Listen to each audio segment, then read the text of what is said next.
Sometimes our writing can sound repetitive when we keep using the same noun again and again. In this lesson, we are learning how to use pronouns in sentences to make our writing smoother and clearer. Mr. Mitchell here, and welcome to Nothin Fancy Literacy, where we provide simple, clear grammar lessons for students, teachers, and ESL learners. Pronouns replace nouns and help make writing smoother and less repetitive. Let's look at an example. Tom found a wallet. He handed it to the teacher. Instead of repeating Tom and the wallet, we use the pronouns he and it. This makes the sentence easier to read and less repetitive. Here is another example. The children packed their lunches. They ate them at the park. Again, instead of repeating the children and their lunches, we use they and them. Pronouns help connect ideas and make sentences flow better.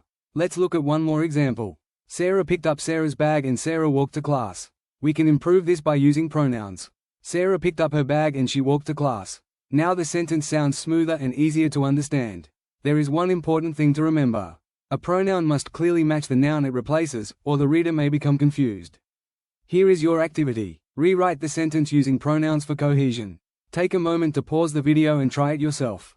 If this lesson helped you, subscribe to Nothin Fancy Literacy for more simple and clear grammar lessons.